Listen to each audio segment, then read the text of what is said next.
Don Stacy. I am a unpublished writer. That's part of the reason that I do this on YouTube. Read my stories. It's a very direct manner of publishing your thoughts or your remarks for anyone to see who cares to. So the next story I am reading from my science fiction collection, Tales of the Bizarre and Unnatural, is titled The Division. Simple as stepping through a doorway, passing from the confinement of the real into the realm of the possible. This passage would give way to a new form of experience. These excursions would be highly varied, though they would share a few common features. For example, they would all come to an end, followed by a return to one's body. A residue of the experience would remain, though oftentimes as unconscious echoes.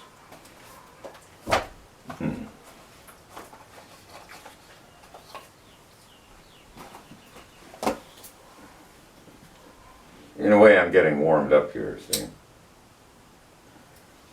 Not really knowing what I'm going to write about. In the beginning, you must sit with a straight spine, the straighter the better. Then try to visualize the air passing in and out of your body. You have been immersed in symbols and messages from the time you were born. Now in a quiet room, the only sound is that of snowmelt dripping from the eaves of the house. Even the noise from the city is gone, so the only sound which could intrude into your consciousness is that from a jet soaring overhead, or a diesel-fueled truck hurtling over the street in front of the house. Once in this peaceful state, you invite your dreams into your awareness.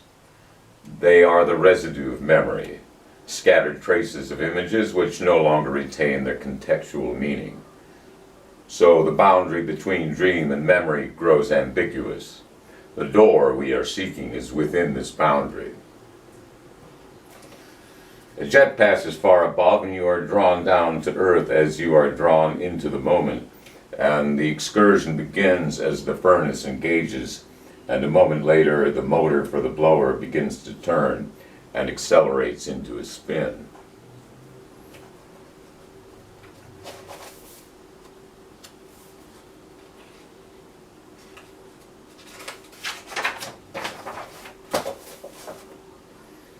A door on the seashore, the frame with its door ajar. You pass through the door and walk down into a divided sea.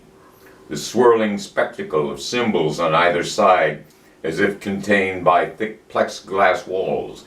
You walk upon the sunken floor, the walls, whatever barrier they might be, forcing these images into a pair of opposing seas through which you pass, walking upon wet sand, as though now hiking along the bottom of a canyon.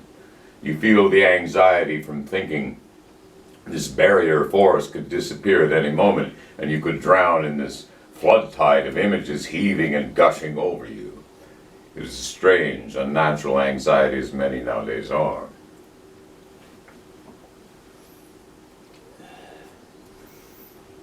After a lengthy journey, you begin to climb a gentle slope, and as the minutes pass, the walls of the canyon lose their height, then momentarily you step onto the opposite shore, and now you feel inexplicably elated. The anxiety is gone. And this is a new land, a new environment. None of the old rules apply, a different order subsists here. You look up and down the deserted beach. In the distance is a pier, then large buildings in the other direction. The deserted beach slowly curves out of sight. So here you must make another decision. Do you walk toward the pier and the road leading from it into the city, town? Or do you continue along the empty beach in the opposite direction? Or do you get off the beach straight away and walk inland? You cross the sand and go inland, a path having appeared among the weeds growing in the sandy soil. You soon walk into a forest and before long come to a paved road. You look up at the sky just before entering the forest once again after crossing the road, and you first hear its loud buzzing hum, then you see it, a drone with 5 small propellers hovering no more than 20 feet above the ground. You follow the path into the forest and soon you come to a clearing with a stage, a simple wooden platform in the center. As you draw near, a small group of people are coming single file toward the stage from the opposite direction, 3 men and 3 women. You duck down among the weeds and watch them as they jump or throw themselves onto the stage. They begin to stretch and swing their arms. They lay on their stomachs, then push their torsos up, arching their backs while keeping their thighs pressed to the stage. In unison, they assume various yoga postures. Soon they stand up and begin to sing or chant a song. You listen to this music. Their voices perfectly blended, harmonic, the language unknown. You have never heard such voice work before, and you feel faint, unaccountable emotions pass through you. Soon they pause, and when they resume their performances in English, we sing of an unholy possession, the vast ritual of the machine. We sing of insidious corruption, the tender lament of the unseen. We sing of the mirrors of acceptance, the clever designs of the moneyed. We sing of our children's repentance, their hopeful plans of the readied. They perform a few more chants in the same vein, each one more harrowing, sending waves of visceral energy through your body. Still concealed, you watch them leap off the stage and return single file along the same path. Hidden among the weeds, you sit on the sandy soil, the spell of their performance only now beginning to diminish. Once you can no longer see them, you stand up and follow them back into the forest. You walk slowly. You can hear them talking a short distance away. You wonder what they would do if they spotted you. Would they regard you as an intruder? You pause. You reckon that they must live nearby. There must be a town nearby. When you reach the town, would you be instantly recognized as a stranger? Presently you continue along the path taken by the chorus. Soon you come to a village where everyone is on foot. Carts of fruit and vegetables pulled by hand, a wide plaza, tents, people selling meat and vegetables, live fish and chickens, clothing, cookware, hand tools. Everyone is dressed in a variety of ways. The women all carrying parasols, most of the men wearing various kinds of hats. You realize you can move about unnoticed.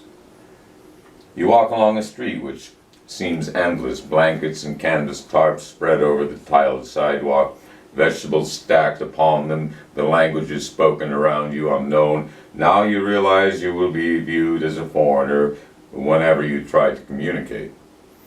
You look for the only place where you might find some friendly people, a saloon.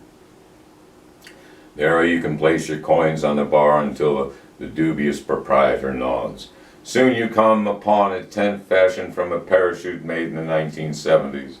The tables and benches are from rough-hewn boards, a rustic arena.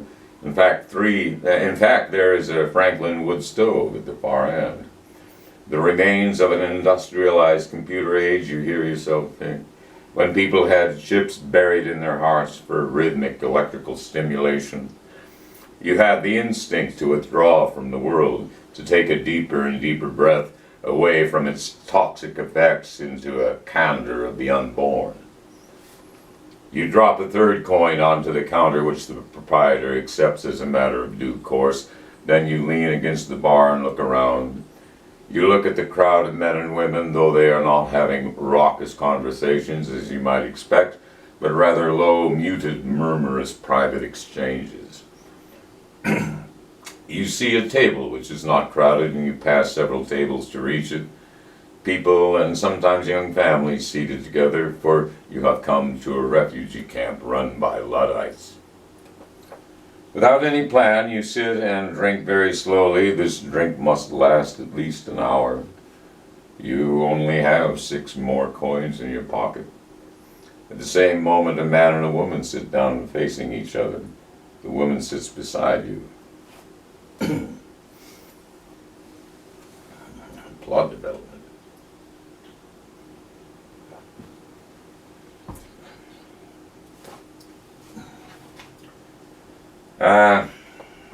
They're talking in English as they sit down. You look at the man and meet his stone-faced expression with yours when he happens to glance at you. He looks like Kirk Douglas, a man with a chiseled jaw in top athletic shape. In our new society, we're not going to be Mennonites, he says. We're building a secular culture which will always remain secular as it must. One of our chief axioms is coexistence. How can this be achieved with religious hotheads stirring up the mob?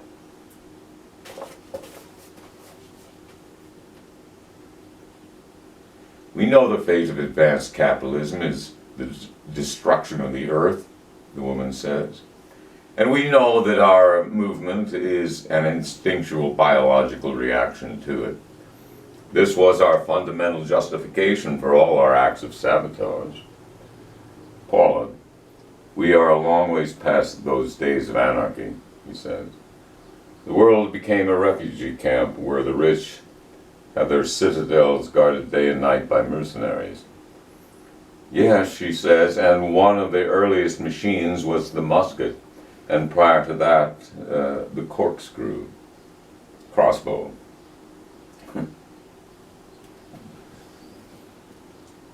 Some of our men are deadly enough just with their bare hands and feet, he says.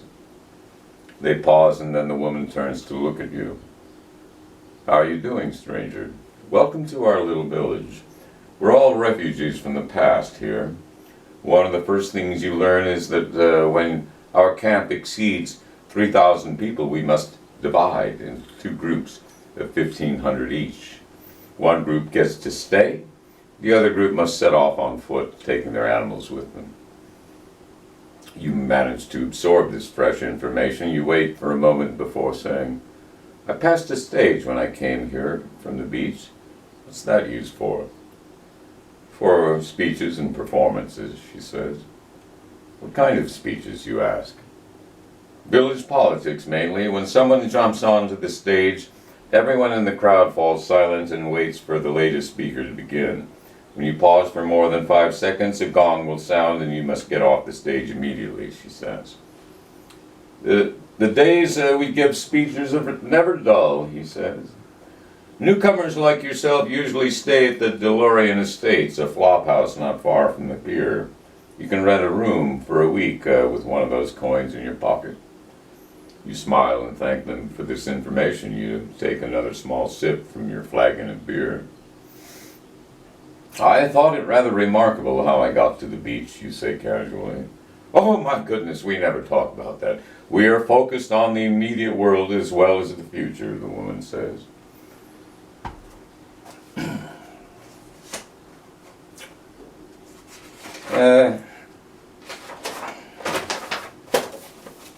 Oh, sorry, I won't mention it again, you say, your ears burning with shame. Don't worry, old boy, you couldn't have known, the man says. Just as Paula says, we prefer to keep our aim on the present and the future. We have abolished giganticism. Home factories are everywhere. People have repopulated the farmlands. Now more than a third of the country lives in the Midwest. Well, a pleasure it was having met you folks, but I need to shove off and get a room for myself squared away at that hotel, the DeLorean Estates. Just keep walking toward the pier, the woman says. You can't miss it. You step from beneath the tavern's makeshift ceiling into the sunlight, the heat on your face. The women all carry parasols while the men wear a variety of hats, turbans, baseball caps, snap brim caps, knitted snow caps, fedoras, sombreros. You find a hat shop and discover a bin of baseball caps and tracker caps, each with the name of a local business. You are instructed by the hat shop owner. "I even have some in there," he says. And you look at him and say, "How many coins do you need for a hat?" "Oh, heavens, my fellow. These hats are free and most newcomers wear them. Only the newly arrived who haven't squandered a third of their weekly wealth on a flagon of beer. They sometimes buy their own hat."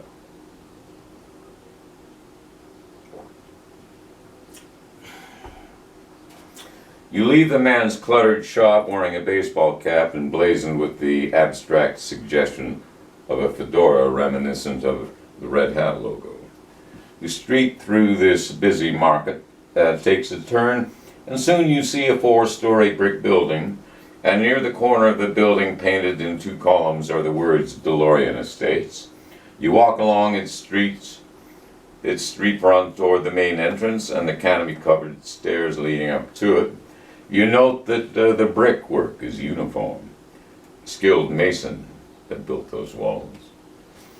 You go up the steps, and beneath the red canopy, which seems to you unnecessarily luxurious for a flophouse, you tug on the brass handle of a polished oak door and go in. The place is quiet. You hear a door open and close on another floor. The air is cooler than outside. Just as you notice a woman seated behind a window grill, she says, "How can I help you? Looking for someone?" "No," you say, "I've come here to ask about a room." "You must be a newcomer. Welcome to our town, mister. You just need to part with one of them coins in your pocket and then sign our registry book." You give her one of your last few coins. She turns the ledger halfway around and shoves the book toward you. Where the sheets curve up and apart in opposite directions lays a pen. You pick up this pen and see that it is an antique fountain pen. Just beneath the most recent signature, you write your name, Sean Feynman. The woman retrieves the ledger, then she slides out a door key. "There you go, sir, room 403. You climb the red carpeted stairs up to the 4th floor and soon enter your room. You slowly shut the door and look around. A bed, a desk, a chair, a chest of drawers, which you open one at a time, and discover each drawer has a few items of clothing. You decide to try on a pair of trousers and see that they fit you perfectly. The shirts fit you, the suit and jacket and overcoat in the closet all fit you. You sit in the chair next to the desk and begin to reflect. You have just been welcomed into the community as a refugee from the past. The community you must now come to know. You will ask the woman behind the grill for advice on where you could eat for the cheapest price. Later on your way to a cafeteria for newcomers, you see a disturbance. 2 men are quarreling and shoving each other over who knows what.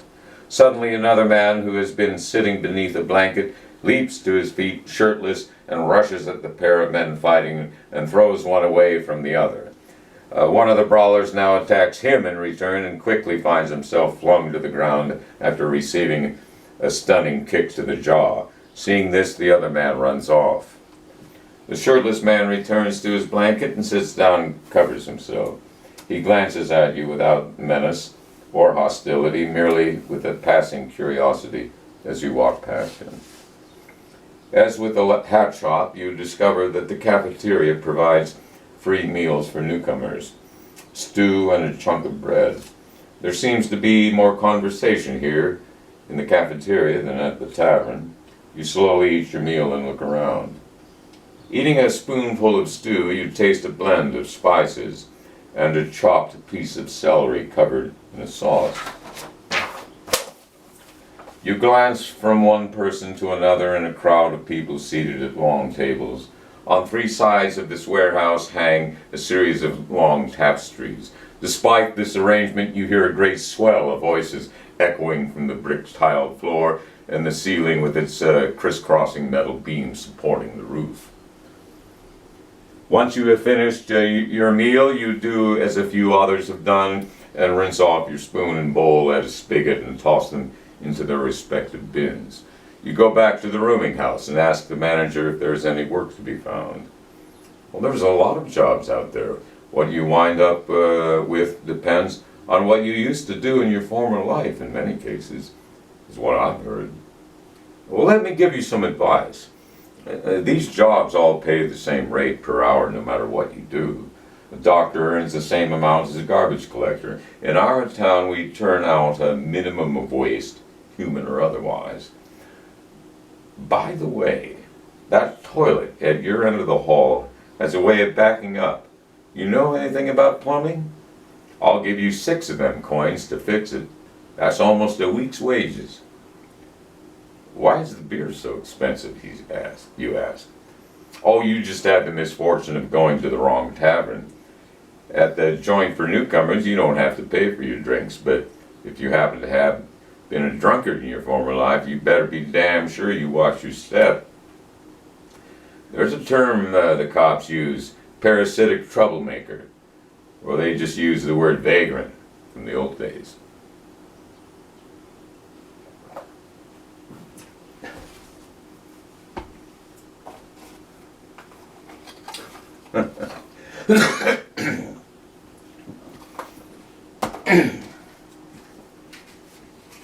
It's rather amusing to dream up these dystopian visions.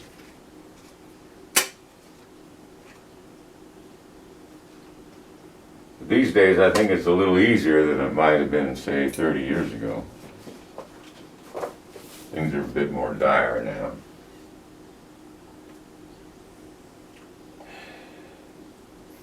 You go out once more, but now you are looking for a scrap of semi-flexible wire, or cable you can use to ream out the drains on each consecutive floor beneath yours.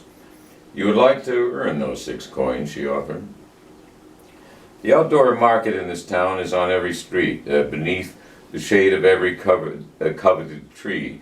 You see only a few individuals pass with a hat emblazoned with the haberdasher's logo. You recall that President Truman was a haberdasher in his former life. You leave the main avenue, which runs parallel to the seashore, and you walk further inland hoping to find a refuse heap.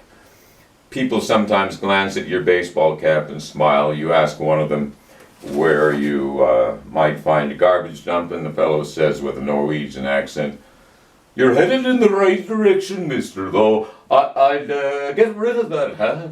Newcomers are never welcome at the scrap heap, as we like to call it." Here, the man pauses, removing his black winter cap. "Put this on. You can give me yours." You thank the man, still dumbfounded by his kindness, as you fit the black knit cap over your head, folding it just above the ears. Soon you come to a less populated area. Animals are grazing behind long fences, and after another several miles of these farms you come to the garbage dump, the community scrap heap. A series of mounds of human waste in one area, in another mounds of glass, mounds of rubber, mounds of metal, where you pause and then begin to climb over and paw through it along with a few dozen other men and women. You know what will be suitable for the task ahead. You doubt you will find the tool itself. You must fashion a tool from scrap, and then you finally come across a length of stout wire cable.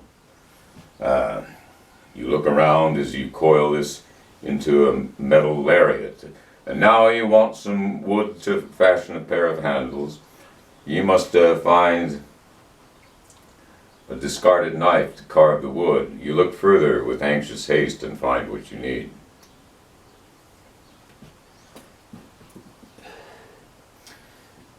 When you return to the DeLorean Estates, you carry your booty up to your room, where you spend the rest of the day and most of the next carving the handles to your homemade plumber's snake. You greet the manager after breakfast and mention the problem of the sluggish toilets.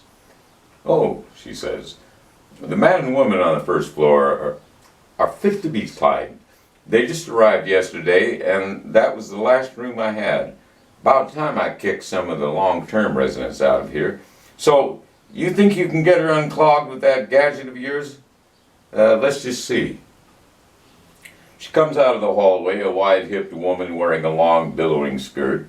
You follow her downstairs to the first floor. She stops in front of 103, and she knocks on the door with her knuckles. "You folks decent in there? This is Carol Miller, the manager. I've got a man here who's going to work on the toilet. May we come in?" She waits for an answer, nothing. She takes out her key and opens the door, and she steps in, but almost immediately she backs out. "I must be losing my mind. This ain't a room with its own toilet." You follow her down the hall. Halfway along, she pauses. Here it is. You look into the bathroom and you see it has a tub and a toilet just like on the 4th floor. I'll leave it to you. I'll leave you to it. You get to work over the foul toilet bowl, shoving a cable down its portion of the drain pipe. You push the cable past a pair of obstructions.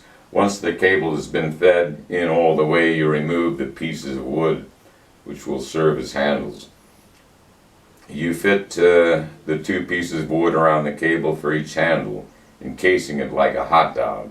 Now, with a firm grip, you churn the cable in a rotary motion.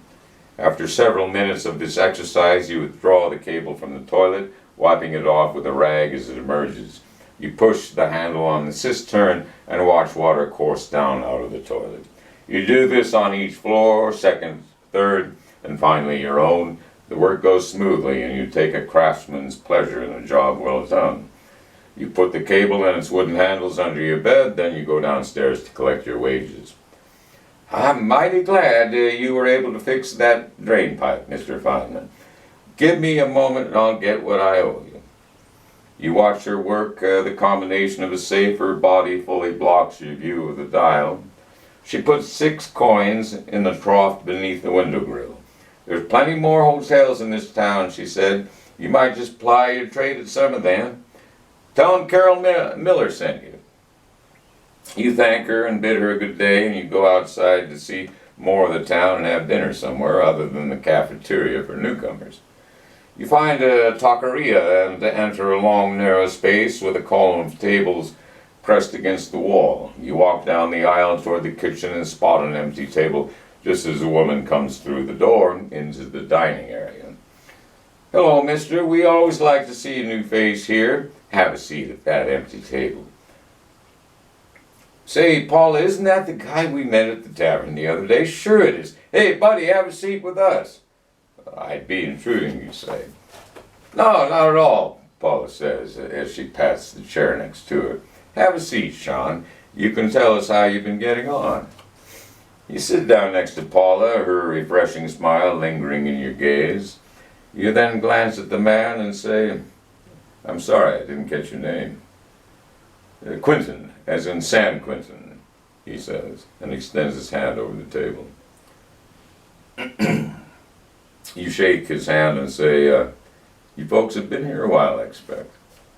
"We have," the man says, his beard a week out from his last shave. "Several months. We're going to undergo the first division we've ever experienced." That's all people are talking about these days. You arrived only a week before it takes place. Quite a ceremony, I understand. We all line up with these selection booths. There are 10 sites throughout town. Each of them handles 300 people. Each site has an urn filled with black and white uniformly shaped stones. Each person draws out 1 stone. Once each person has a stone, the negotiations begin. Families want to stay together. Strangers have earnest conversations with one another. But ultimately, it's all supposed to work out. For instance, if I draw a black stone and Paula draws a white stone, that means we'll be separated unless either of us finds someone willing to trade. But why, you ask? Why must you do this? It's just what we do, Paula said. We oppose giganticism in all its forms. This process assures no village ever grows larger than 3,000 people. The great cities of the past are all empty now. We have brought back life which is unmediated and unformed by the old structures of technology. We have all along been convinced the old way of living left people isolated.